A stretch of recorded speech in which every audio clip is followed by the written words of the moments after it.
mwaramukanya amahoro mwe mwese abakunzi b'ikiganiro dusangira ijambo. Ni Eric bagira ubuso basuhuza Kigali mu Rwanda. Ikiganiro cya none mu mwaka w'ibihumbi 2021 ari nacyo kibimburiye ibindi muri dusangira ijambo ku Rwanda y'uyu mwaka. Twongeye gusubiza amaso inyuma mu bikuru bikuru byaranze umwaka urangiye w'ibihumbi 2020.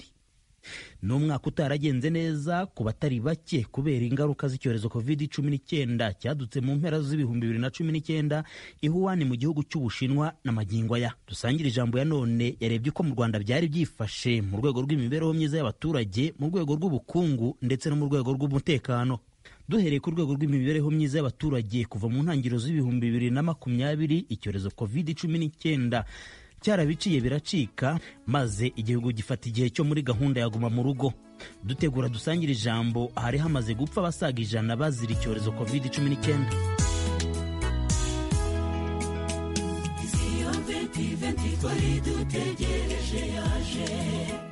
Abenshi bajyanye agahinda ngo nibayiriye, uwabagarura none bakwicuza ikibagaruye. Bavuga bati isi n'umusaka nimutwihorere, mwigumanire ibyanyu ntabwo ari yo kwifuzwa. Turagiye 31 saa 5 z'ijoro, twari dutegereje isaha y'ubuhanuzi. Irimwe inzozi twakabakabaga, kwinjira mu matage nimutuze. Umwanzi wabiteguye akoreka imbaga, agiye gucubira azabasubiza inzira akarengana. Sembye wakanya nk'ako guhumbya, azabura n'icyo asubiza, azaba afite ihahamuka. Ababuze imiryango ku bwa coronavirusi, abapfuye bizeye muhumure tuzababona. Icyakora u Rwanda ruvuga ko bitabaye bibi cyane. Ndabumvisha Perezida wa Repubulika Paul Kagame aha yagaragarizaga uko igihugu gihagaze hari mu mpera z'umwaka w'ibihumbi 2020. Muri gahunda gamije imibereho myiza y'abaturarwanda, mpereye kuri mituweli, igihugu cyashoboye kwishyurira abaturage bagera kuri 2 miliyoni bari mu cyiciro cya mbere cy'ubudehe amafaranga y'u Rwanda arenga miliyari 10 yahawe imiryango idashoboye kwifasha. Ibyiciro bishya by'ubudehe birimo gushyirwa mu bikorwa. Iyi gahunda igomba gukorwa mu mucyo ku bufatanye n'abaturage, kubera ko mu bihe byashize hari byagiye bigaragara ugasanga rimwe bitakozwe neza. Ubufasha, ubushake n'ubushobozi bihari, ariko hakagira bake batagerwaho kandi aribo bari bakwiye kuba baherwaho. Ibyo rero ndibwira ko mu nzira nshya bizakomeza gukosorwa. Mu buhinzi, umusaruro ukomoka mu buhinzi wakomeje kuba mwiza. Imbuto zituburirwa mu gihugu zafashije kugabanya izitumizwa mu mahanga. Gahunda yo guhunika imyaka yadufashije kubona toni zigera ku 5,000 z'ibiribwa byahawe abaturarwanda mu gihe cya guma mu rugo. Amadolari y'amanyamerika agera kuri 400,000,000 niyo yavuye mu bikomoka ku buhinzi byoherejwe mu mahanga. Utumashini 17 twumisha umusaruro twaraguzwe muri gahunda yo kurwanya indwara z'imyaka ziterwa na aflatoxin, kandi n'ibigega bigera kuri 500 byarubatswe. Ubuhinzi buratera imbere kandi tuzakomeza kubwitaho. Ibijyanye n'ubuzima, twubatse ibitaro 3 bishya, Gatunda muri Nyagatare, Nyarugenge na Gatonde muri Gakenke. Twifashishije ikoranabuhanga twashoboye kumenya abahuye n'abanduye COVID no kwita ku burwayi abarwaye iyo ndwara ya COVID. twashyizeho inyubako yihariye ivurirwamo indwara z'umutima, kandi tugura n'imashini nshya ya MRI. Ubundi abantu bajyaga bajya mu bihugu byo hanze kujya gushaka kuvurirwa cyangwa kwipimisha, ariko ubu bizajya bikorerwa hano. No mu rwego rw'ubukungu kandi umukuru w'u Rwanda yagaragaje uko byari byifashe mu 2020. Ibijyanye n'ubukungu, amafaranga agera kuri miliyari 100 yashyizwe mu kigega ngobokabukungu. Umusaruro mbumbe waragabanutse mu gihembwe cya kabiri ugereranije n'umwaka ushize, ariko mu gihembwe cya gatatu warongeye urazamuka.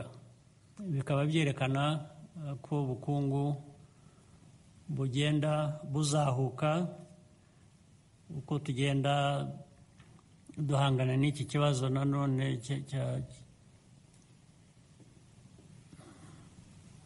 cy'icyorezo kidusubiza inyuma kenshi kuri byinshi, ariko nanone hari byinshi bigenda bigerwaho muri izo ngorane. Twongeye gutangiza ubukerarugendo n'inama n'ubucuruzi bwambukiranya imipaka. Nubwo twahuye n'iki cyorezo, ishoramari rishya rigera ku mishinga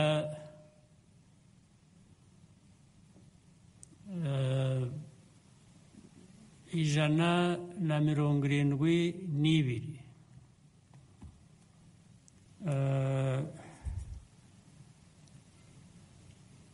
ifite agaciro ka miliyari 1,200,000 by'amadolari.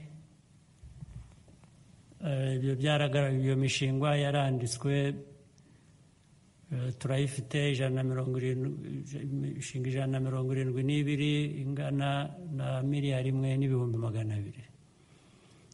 Ikaba izahanga imirimo mishya 22,000. Kubera ko hagiye habaho gahunda zo guhindagura amasaha y'imikorere no gufunga zimwe muri za serivisi zigize ubuzima bw'igihugu, Ijwi ry'Amerika yashatse kumenya ingaruka iki cyorezo gishobora kuzagira mu rwego rw'ubukungu. Aha twumve Bwana Canisius Bihira, impuguke mu by'ubukungu. Biriya mu rwego rw'ubukungu ikintu bivuze, y'amasaha abaye make mu gukora, hari abantu bari bakeneye gukora ngo bageze nibura 3:00, ubwo bazamanuka bajye bageza 9:00 cyangwa munsi yaho, cyane cyane nka za alimentation, cyane cyane mu gutanga serivisi nk'amatagisi, amaminibisi. Abo bose batangaga amaserivisi, ubwo urumva ku by'ubukungu bagiye gusubira inyuma. Noneho n'abandi uwikorera utuntu twe wese agiye gusubira inyuma kuko amasaha yagabanutse. Ubundi ahantu ubukungu bugenda neza bakora amasaha 24 kuri 24, noneho bagatanga amashifuti, ubwo abantu bakiyongera mu gukora akazi. Iyo amasaha rero agabanutse, bivuga ko n'abakozi bagabanutse, umubare w'abakozi uragabanuka, bivuze ko amafaranga binjizaga mu ngo agabanutse, bivuga ko amafaranga binjizaga y'imisoro agabanutse. Ni ikibazo kitatworoheye. Bivuze ngo rero ubukungu bw'u Rwanda bushobora kuzagabanuka? Buzagabanuka cyane rwose kubera kiriya cyemezo bafashe, ariko nta kundi, kuko iki cyorezo cya COVID-19 kimeze nabi cyane. Reka noneho duterera akajisho ku rwego rw'umutekano. Kuva mu 2018 ku bufatanye n'igihugu gituranye cy'u Rwanda, icyo ni Repubulika ya Demokarasi ya Kongo, kugeza mu 2020 hakunze gutabwa muri yombi abarwanyi bo mu mitwe yitwara gisirikare ibarizwa mu mashyamba ya Kongo.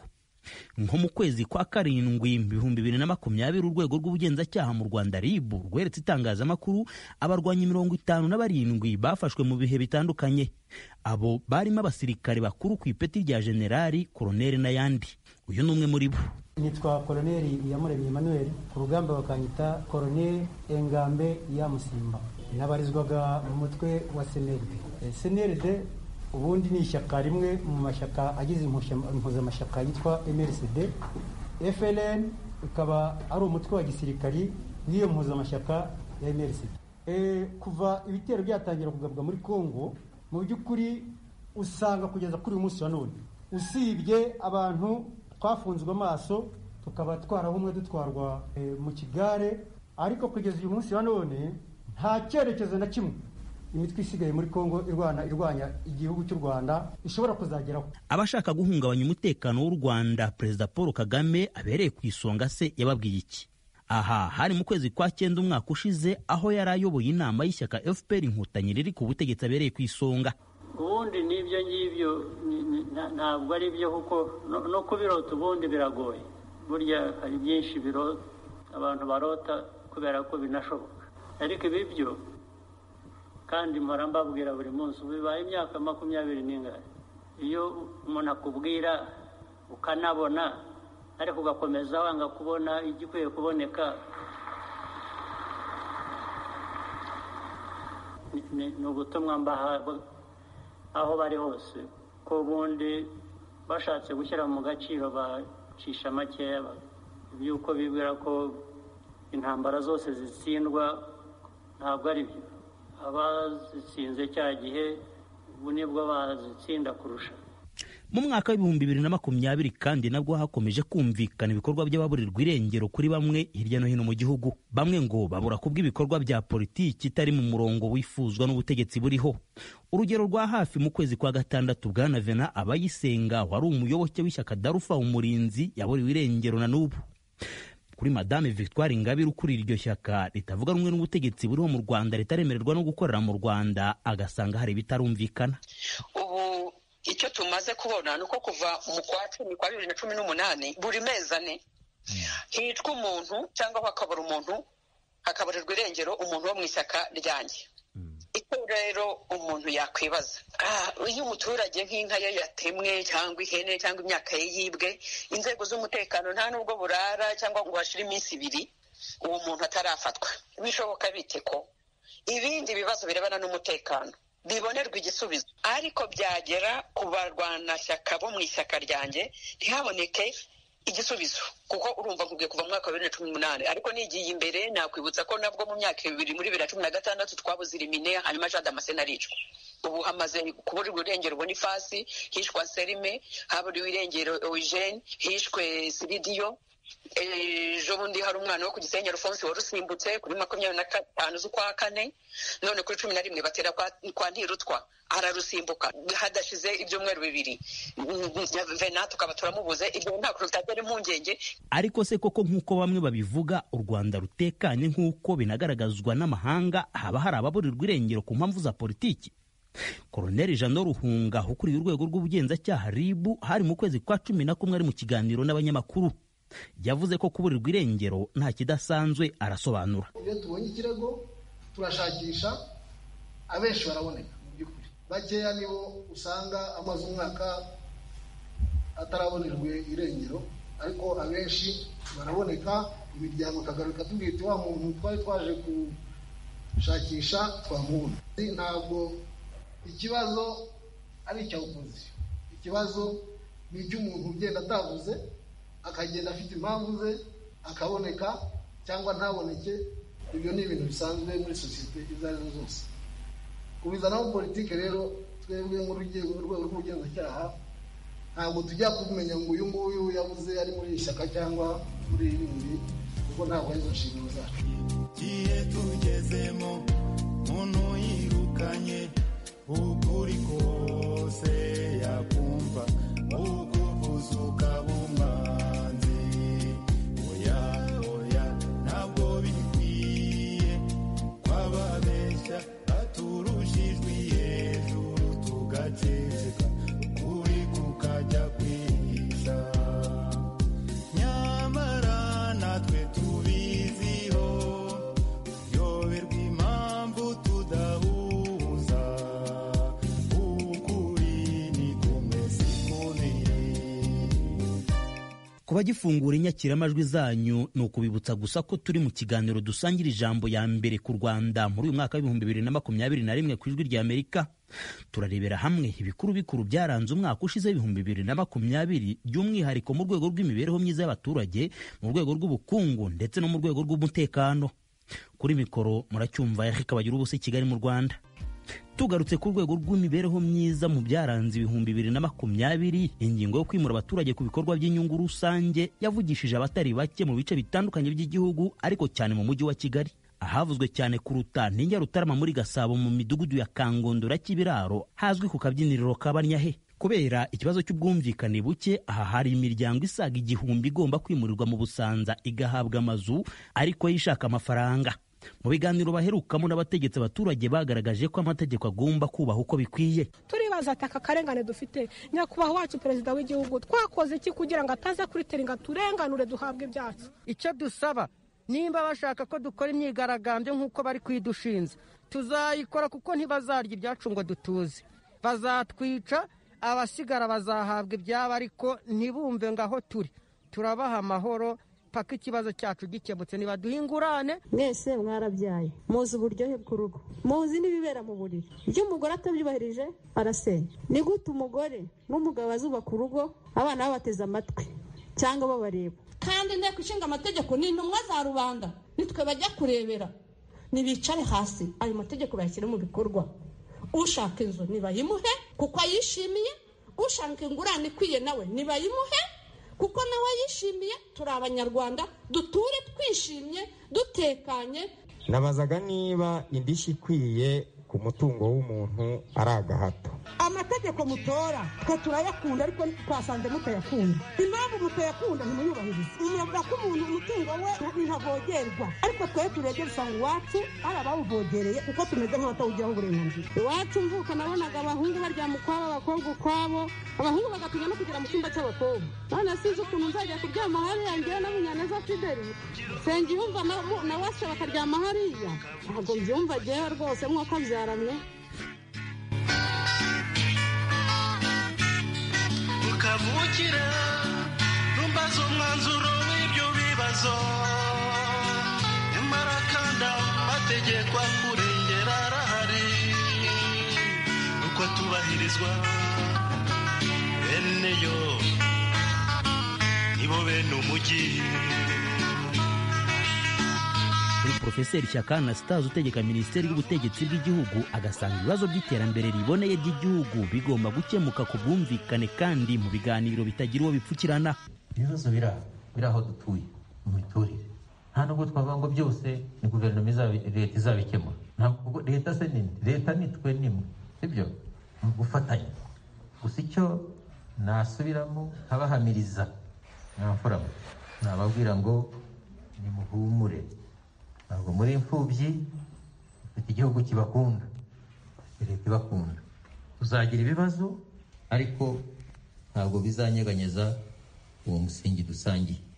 Shyaka akomeza avuga ko kubaka igihugu ari urugendo. Bagira ngo mbasabe ntimuzacika intege, kubaka igihugu ni urugendo.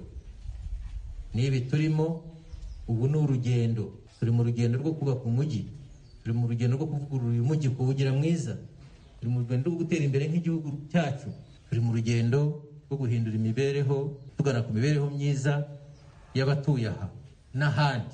Ntabwo ari aha gusa, hari n'ahandi.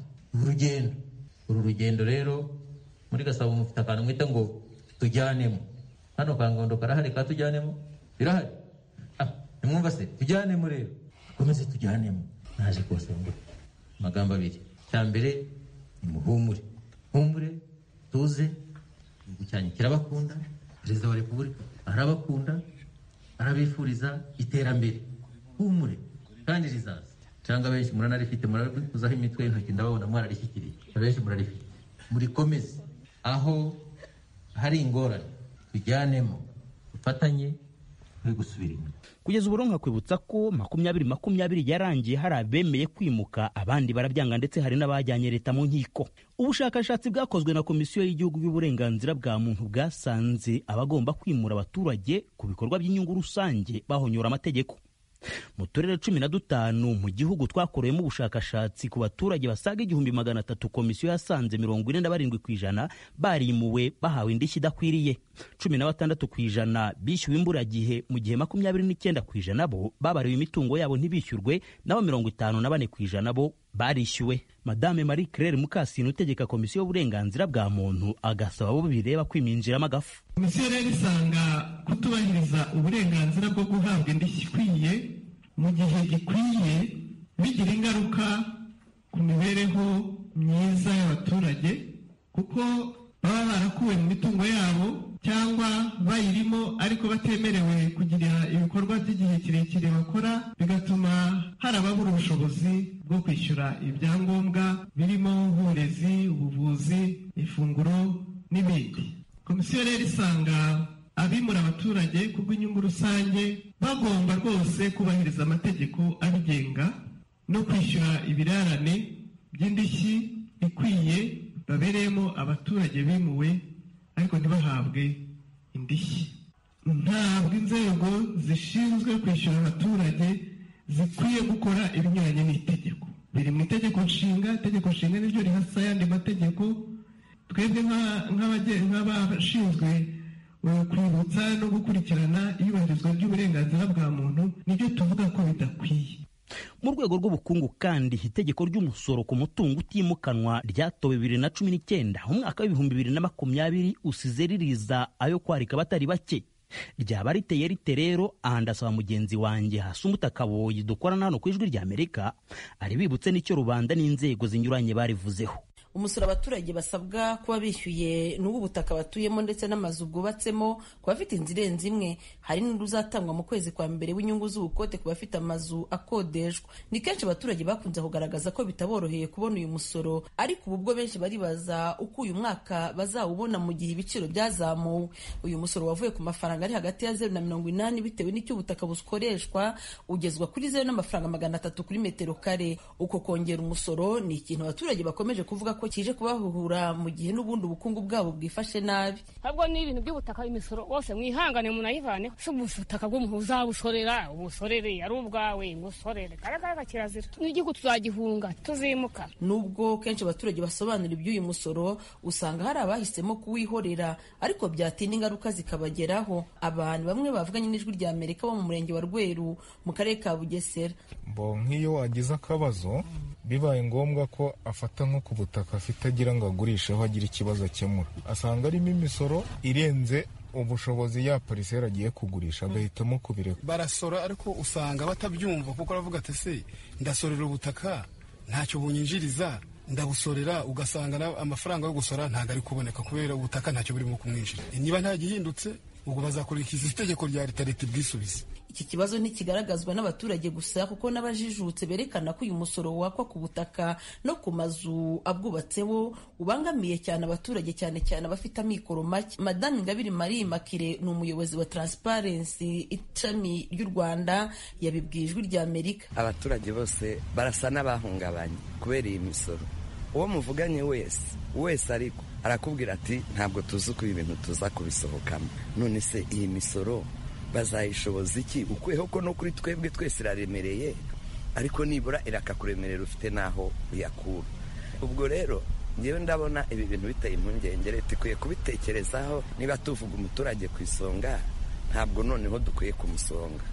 Ikibazo kinavugwa kandi n'imiryango iharanira uburenganzira bwa muntu mu Rwanda. Safari Emmanuel uhagarariye Crado yabiganirije Ijwi ry'Amerika, asaba ko uyu musoro ukwiye kuvaho. Iryo tegeko ry'imisoro y'ubutaka ni itegeko mu by'ukuri ku bwacu nka societe civile tubona yuko ribangamiye abaturage. Ikindi cya kabiri, iriya misoro iri hejuru ugereranyije n'imibereho y'abaturage. Noneho twaje no muri periode mbi, ubukungu bwagabanutse cyane. Ntabwo cyari igihe mu by'ukuri cyo kugira ngo abanyarwanda cyangwa se abaturage bongerezwe imisoro bayishyire hejuru. Nubwo abaturage ndetse n'imiryango irengera uburenganzira bwa muntu gusaba ko iri tegeko ryahinduka, ikigo cy'igihugu gishinzwe kwakira imisoro n'amahoro cyo kivuga ko guhindura itegeko byashoboka mu gihe bigaragaye ko ribangamiye abaturage.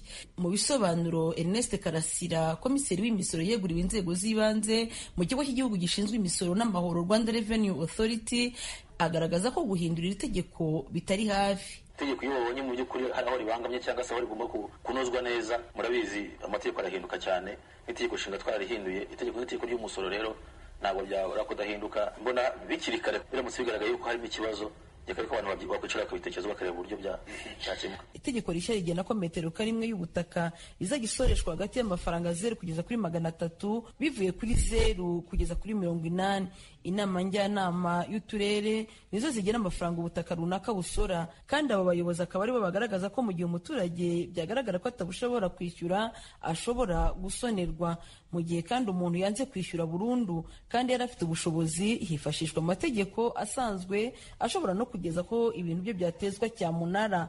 Gusa mu kiganiro umukuru w'igihugu Paul Kagame yari yagiranye n'abanyamakuru ndetse n'abanyarwanda abagaragariza uko igihugu gihagaze, iki kibazo cyagarutsweho n'abatari bake. Umukuru w'igihugu abizeza ko kigiye kuganirwaho. Ndagushimiye cyane Asumuta Kaboyi. Tugana ku musozo w'ikiganiro dusangira ijambo, mureke twibukiranye ko umwaka wa 2020 usize abanyarwanda babarirwa muri miliyoni 13 bashyizwe mu byiciro by'ubudehe bishya. Uko bisobanurwa n'ubutegetsi, ni ibyiciro bugamije kuzashingiraho igenamigambi rinoze ry'igihugu n'abagituye. Kugeza ubu hariho ibyiciro 5 bishya mu nyuguti kuva kuri A kugera kuri E, aho kuba mu mibare. Mu bihe byahise ibyiciro by'ubudehe nibyo byagiye bishingirwaho mu gutanga serivisi kuri rubanda. Mu gihe byari byemejwe ko gushyira abaturage mu byiciro by'ubudehe bigomba gukorwa mu mucyo, ngo hari aho byabaye ikinyuranyo. Ndabumvisha uwaduhamagaye hano ku Ijwi ry'Amerika. Nimba baratubwiye ngo icyiciro cya mbere kizajyamo nyakubahwa perezida wa repubulika, icyiciro cya kabiri kijyemo abantu bafite imitungo, bafite amamodoka, bafite ibyuma, bakavuga ngo ibyo ngibyo ntabwo tubizi. Nanjye ndamubwira nitwe none se abangaba mwatumye bari ahangaha barimo babarura, ntabwo ibyo batumye ntabwo ari byo mwababwiye. Okay, wijya kure. Wowe utunze ibingana iki? Nge nagira ngo mubwire ngo nta hegitari y'isambu ngira ingarande 2 n'inzu, ingarande 2, urumva ingarande 2 ingarande 2 ku kwezi urya ute? Ndi muri retirement, mpembwa amafaranga ya ke social, amafaranga 31,000. Ikindi kintu ukesha amaramuko ni iki? Nako kagarande nyine umuntu ahingamo ikijumba cyakwera, ubwo urumva amaramuko aba yabonetse. Bagushyize mu cyiciro cya kangahe? Banshyize muri ba, kandi ngibyo nkubwira, ndabikubwira nk'umuntu wiriwe kukivugiza. Ngewe inteko imbere y'abaturage, ngewe banshyize muri ca. Ikintu cyababaje n'abaturage barangije bo barababwiraga ngo urangiza gushyirwa mu cyiciro wigendera. Bo barangije abaturage bamaze kugenda, nge bamamagara bambwira ngo banshyize muri ba, nahagurutse gute inteko yashyize muri ca. Urumva icyo kintu atari ikibazo gikomeye. No kuvuga ngo buretse gato ibyakozwe n'abaturage baje kubihindura nyuma. Babihinduye nyuma, abaturage bose bagiye barimo babara. Ngenza guhabwa amakuru, kandi amakuru afatika yuko banshyize muri ba. Sigege nyine ni abaturage benshi. Bagusobanuriye ko impamvu y'ibyiciro by'ubudehe noneho bitazongera gushingirwaho mu gutanga serivisi, ahubwo bizashingirwaho mu igenamigambi ry'igihugu n'iterambere ry'abagituye. None se biguteye impungenge? No, bitantera impungenge.